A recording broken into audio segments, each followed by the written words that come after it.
आपका बहुत बहुत धन्यवाद करना चाहूँगा, जो कि हम लोगों की आवाज़ यूपी तक पहुँच रही है। और हम आपको बताएं, पता नहीं ये सरकार किस सत्ता के नशे में चूर है। इनको सिर्फ हिंदू मुस्लिम करा के बस यही चुनाव जीतना आता है और कुछ नहीं, बच्चों का भविष्य। अगर सरकार एक भी वैकेंसी दी होती तो हम अपने आप को बेरोजगार नहीं कहते।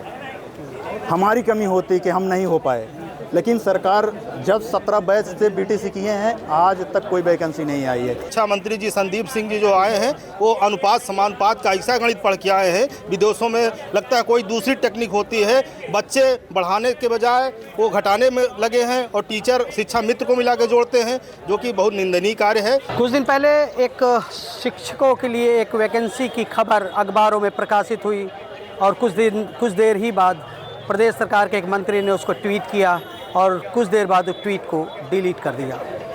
उम्मीदें जागी कि अब शिक्षकों को शिक्षा की नौकरी मिलेगी, शिक्षक बनेंगे, वो भी प्राथमिक में। लेकिन उम्मीदों पर सरकार खरी नहीं उतरी और अभी भी छात्रों को ये उम्मीद है कि शिक्षक भर्ती निकाली जाएगी।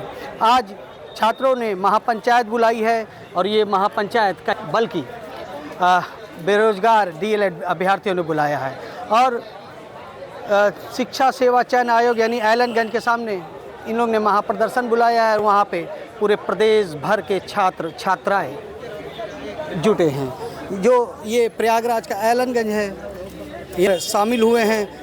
कोई प्रतापगढ़, कोई कुंडा, कोई महाराजगंज, सब अलग अलग ज़िलों से आए हैं और हर कोई अपने आँखों में एक विश्वास यानी शिक्षक बनने की ललक है। लेकिन इनकी उम्मीदें पूरी तरीके से खरे नहीं उतर रही है। ऐसे में ये सब अपनी तैयारियां कर रहे हैं, लेकिन इनकी तैयारियां लगभग कंप्लीट नहीं, क्योंकि इनको नौकरी नहीं मिल रही है।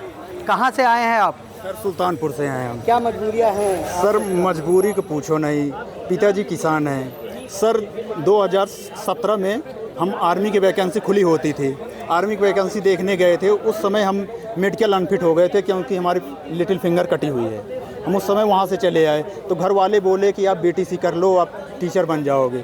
तो घर वाले 17 बैच से हम बीटीसी किए, 17 बैच से बीटीसी किए। आज 2025 चल रहा है, आज तक बेरोजगार हैं। और शायद बेरोजगार कहना वो होगा कि हम बेरोजगार क्यों कह रहे हैं। अगर सरकार एक भी वैकेंसी दी होती तो हम अपने आप को बेरोजगार नहीं कहते। हमारी कमी होती कि हम नहीं हो पाए, लेकिन सरकार जब 17 बैच से बीटीसी किए हैं, आज तक कोई वैकेंसी नहीं आई है। इसलिए हम अपने आप को बेरोजगार कर रहे हैं। हमारे अंदर वो योग्यता है जिसके लिए हम 2 साल तैयारी किए, उसके बाद यहाँ इलाहाबाद आके तैयारी किए। इलाहाबाद का खर्चा सर झेलना एक किसान पिता के लिए तो बहुत बड़ी बात है। कितनी मजबूरियाँ आती हैं, पिता किसान है, आपको कितनी तकलीफें झेलनी? सर तकलीफ़ें इतनी होती हैं कि पिता का चेहरा देखने का मन नहीं करता है सर। शायद यहाँ हम दीपावली के बाद से घर नहीं गए हैं, यही रहता है कि चेहरा कैसे दिखाएं।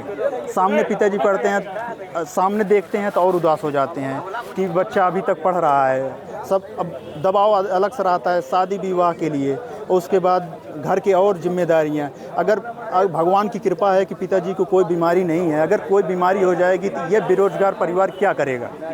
सर ये सरकार से विनम्र निवेदन है, सरकार अगर कुछ भी हो तो। एक नौकरी कितनी इम्पोर्टेंट है आपके लिए, खासकर पिता अगर किसान है तो कितनी मजबूरियाँ रहती हैं?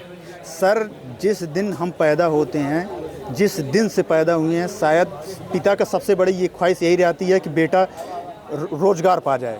और जिस दिन रोज़गार पा जाएंगे, उस दिन पिता के चेहरे पे देखना कैसे मुस्कान आएगी। उस दिन पता चल जाएगा कि ये पिता क्या चाहता है बेटे से। और बेटे से खास उम्मीद नहीं रहती है कि बेटा बहुत बड़ा वो हो जाए, ये हो जाए, एक सिर्फ सहारा बन जाए बेटा, यही पिता चाहता है, बस यही चाहता है। यानी मजबूरियाँ पूरी हैं। और फिर भी सर आप कहाँ से आए हैं? सर मैं प्रयागराज से हूँ। प्रयागराज से। आप पिताजी क्या करते हैं आप? पिताजी प्राइवेट टीचर हैं सर। अच्छा, एक लड़का जो कहा जाता है कि परिवार का उम्मीद होता है और नौकरी पाएगा तो उम्मीदों पर खरा उतरेगा और बाकी और बच्चों मतलब परिवार की आर्थिक स्थिति दूर होगी। तो आप पे कितनी आर्थिक मजबूरियां हैं? सर मैं इकलौता हूँ अपने माता पिता का। मेरे 2 बहनें हैं जिनकी शादियों की जिम्मेदारी मेरी। माताजी की तबीयत ख़राब रहती है, जिसके लिए एक नौकरी के लिए हमने 2017 में बीटीसी में एडमिशन लिया। 17 से 20 तक हमने डीएलएड का कोर्स कंप्लीट किया, लेकिन 2018 के बाद से आज तक प्रदेश की सरकार ने न कोई नया पद सृजित किया है। जो 68,569 की सीटें आई थी वो शिक्षा मित्र के समायोजन की सीटें थी। वर्तमान सरकार के आने पर बेसिक विभाग में कोई भी नया पद सृजित नहीं किया गया है और आए दिन शिक्षा मंत्री जी संदीप सिंह जी जो आए हैं वो अनुपात समानुपात का ऐसा गणित पढ़ के आए हैं, विदेशों में लगता है कोई दूसरी टेक्निक होती है। बच्चे बढ़ाने के बजाय वो घटाने में लगे हैं और टीचर शिक्षा मित्र को मिला के जोड़ते हैं, जो कि बहुत निंदनीय कार्य है। मैं प्रदेश सरकार से कहना चाहूँगा, माननीय मुख्यमंत्री जी से, कि जल्द से जल्द प्राथमिक शिक्षक भर्ती का विज्ञापन जारी करें, क्योंकि केंद्र सरकार द्वारा डाटा गया है कि 1,26,028 पद रिक्त हैं और विधानसभा में शिक्षा मंत्री खुद मानते हैं कि हमारे पास 79,256 पोस्ट खाली है, लेकिन शिक्षा मित्र को मिलाकर उसको समायोजित करके बरगलाने का कार्य किया जाता है, जो कि बहुत निंदनीय है। प्रदेश सरकार इस मामले को संज्ञान में, मुख्यमंत्री जी से कहना है जल्द से जल्द नई भर्ती का भर्ती हुआ। आप कहाँ से आए हैं? बुंदेलखंड जालौन से। तो पिताजी क्या करते हैं? कितनी मजबूरियाँ हैं? किसान है। मजबूरियाँ हैं आपके सामने? अब मजबूरियाँ सारी होती हैं। अब जॉब के लिए वैकेंसी ही नहीं आ रही। 5 साल हो गए, 2019 बैच का था, टेट पास किया लेकिन कोई वैकेंसी नहीं है। लेकिन चुनाव हर 5 साल में हो जाता, कोई वैकेंसी नहीं देते हैं। अभी चुनाव उनका रद्द कर दिया जाता तो कैसे चिल्लाते हैं? वैकेंसी नहीं आती, कोई वैल्यू भी नहीं होती स्टूडेंट की। अच्छा, कितनी जिम्मेदारियां हैं आप पर? हर चीज़ झेलनी पड़ती है। रूम का किराया, एक मिनिमम रूम 3,000 से नीचे नहीं मिलता। अब घर से एक किसान कितना दे सकता है?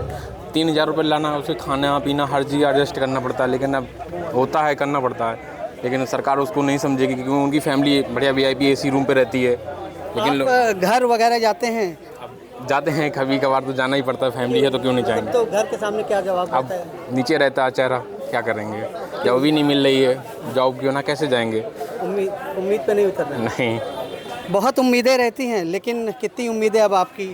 पहली बात तो मैं आपका बहुत बहुत धन्यवाद करना चाहूँगा, जो कि हम लोगों की आवाज़ यूपी तक पहुँच रही है। और हम आपको बताएं, पता नहीं ये सरकार किस सत्ता के नशे में चूर है।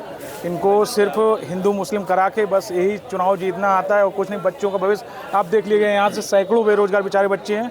2018 के बाद से कोई टीचर की वैकेंसी नहीं आई है और हर साल दर साल BTC का बैच जारी हो रहा है।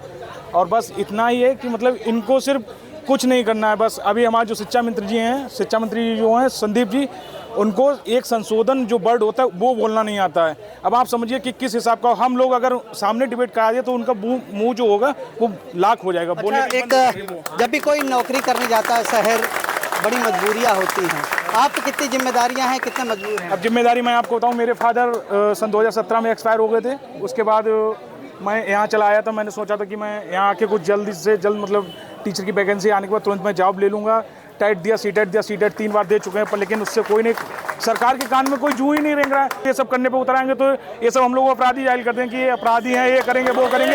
इसीलिए मैं सरकार को कहना चाह रहा हूँ कि सरकार अगर अभी भी होश में नहीं आएगी तो 2027 में इस नशे से ऐसा भगाएंगे कि हर बेरोजगार अपने आप से इतना परेशान है कि हर एक बार भी ये बाबा जो है यहाँ जो सरकार की राजनीति जो रोटी सेक रहा है, ये सब जाके मठ में जाके अपनी पूजा करेगा। क्या लगता है, मांगे नहीं पूरी हुई तो प्रदर्शन कब तक जारी रखेंगे? कब तक प्रदर्शन जारी रखेंगे? प्रदर्शन जो है अनावरत रहेगा। अगर हमारे प्रदेश अध्यक्ष जो रजत सिंह हैं, अगर वो जैसा बोलेंगे उस हिसाब से हम लोग यहाँ पे डटे रहेंगे। और जब तक डटे रहेंगे, जब तक योगी जी और हमारी मांगे पूरी नहीं हो सकती। जब तक मांगे पूरी नहीं होती, यानी प्रयागराज के ये सभी वो जो अलग अलग जगहों से आए हैं और प्रदर्शन की राह पे हैं और आयरनगंज में प्रदर्शन कर रहे हैं। हर एक छात्र की और छात्राओं की अलग अलग मजबूरियां हैं। कोई कहता है किसान के बेटे हैं और किसी तरह हमारी शिक्षा पूरी हो रही है, लेकिन जो परिवार की उम्मीदें हैं उस पर हम खरे नहीं उतर रहे हैं। लिहाजा सरकार को इन छात्रों की मजबूरियों पर ध्यान देना चाहिए और शिक्षक की भर्ती जल्दी निकालना चाहिए ताकि इनकी परिवार की आर्थिक मजबूरियां दूर हो सके। इनका ये कहना है, किसी के पिता किसान है, कोई प्राइवेट जॉब में है और कहते हैं बड़ी मुश्किल से हम लोग पढ़ाई करते हैं और जब किसान की खेती पर असर आता है तो उनके बच्चों के पढ़ाई के पैसे भेजने पर भी असर आता है। यही वजह है जो छात्र है एक दिन पानी पीकर पढ़ाई करते हैं, लेकिन मजबूरियाँ बहुत, बेरोजगार अब ये रोजगार की तलाश में हैं, इसलिए शिक्षक भर्ती निकाले जाने की मांग कर रहे हैं। आनंद राज, यूपी तक, प्रयागराज।